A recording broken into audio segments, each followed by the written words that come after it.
Господина Заев, вчера председателот Иванов достави предлог за нов гувернер до Собранието. Го предлага повторно Димитар Богов во наредните 7 години да биде гувернер. Каков е вашиот став за овој предлог и дали вашата партија ќе даде поддршка во Собранието на Богов? И второто прашање ми е дали што очекувате лично вие од следната средба на Димитар и Кодзијас?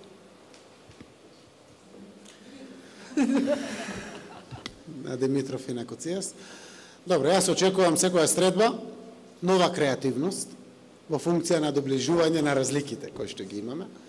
Сето тоа ме радува како се одвива, некој пат е со големи чекори, некој пат е со микро чекори, но е со чекори кон отстранување на разликите кои што постојат овде. Се надевам дека навистина со секоја можна средба, макар некогаш и на маргините на одредени случувања, ќе биде од прилог и ќе се помогне во тој правец.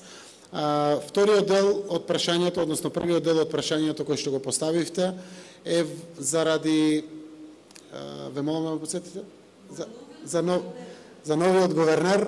Јас направив еден состанок со претседателот некаде месец и пол. Претходно разговарајќи на други теми, но и на оваа тема поразговаравме. Секако се работи за председателот и парламентарното мнозинство. Точно, јас сум председател на најголем дел од тоа парламентарно мнозинство. Тогаш ги дадов своите коментари кај председателот. Реално очекував и следна средба може би да се случи, ако не меѓу мене, меѓу координаторите на пратеничките групи председателот, но вчера добив и јас информација дека е пуштен предлогот. Утре ќе одржам координација, ќе консултирам парламентарното мнозинство за овој став. Заради тоа што реално треба да си го кажат своето мислење. Знаете дека ова парламентарно мнозинство поприлично е шарено. Секако и јас градам политики каде што ги слушам ставовите на пратениците, од тука ќе произлезе и секако ставот и веднаш што ќе го имаме ставот, ние ќе го соопштиме. Она што мене ми е важно, независноста на Народната банка на Македонија и со тоа и монетарната политика да биде стабилна и војдина, мора да ја одржиме. А истовремено, исто ми е важно да секогаш преку експертските решенија и ние политичарите тоа го потврдуваме. Така да, она како лидер во политичкиот амбиент на парламентарното мнозинство ќе го укажувам секогаш, а парламентарното мнозинство во мое присуство секако заедно ќе донесеме и став по основ и на оваа важно прашање. Прашање за премиерот. Ве молам. Вчера попладне со кои партии имавте средба за реконструкција на владата, што им понудивте и дали некоја партија ги блокира процесот со цел да се одложи истото? Нема партија која што ги блокира. Драго ми е со сите партии што се гледам дека сакат соработка. Го чувствуваат моментумот и важноста на месеците кои што се исправени пред нас, а веројатно и годините кои што постојат пред нас, за носење на крупни, сериозни историски одлуки за Македонија.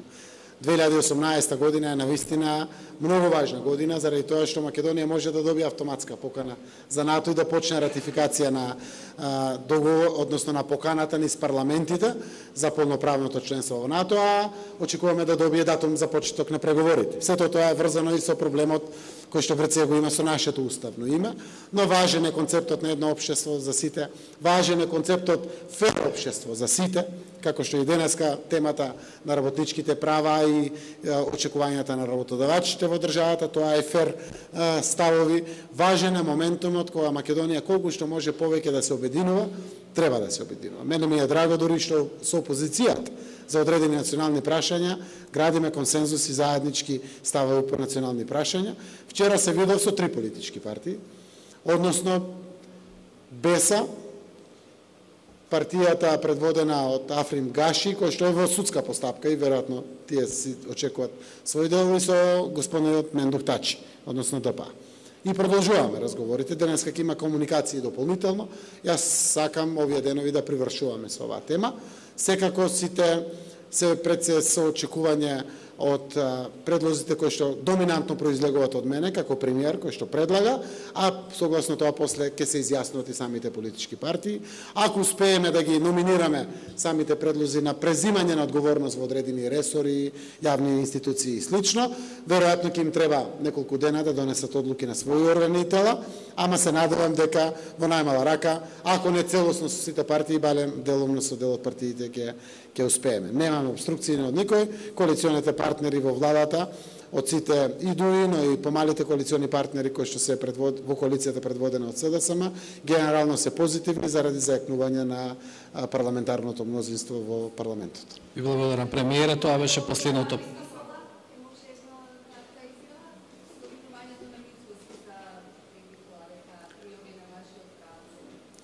Апсолутно вчера дадоа одговори од мојата политичка партија, реагираше и Total Engineering, фирма во собственост на мојот брат, реагираше и Рек Битола. Значи, прво, фирмата која што беше спомната, јас не го запомнив ни името, нема ангажман во Рек Битола за ископ на јаглен. Не постои ангажман, само по себе лага. Втората работа, заради чесен пристап, на вистина, јас сум член на семејството Заеви, пред 2 месеци донесовме одлука да се продадат овие машини.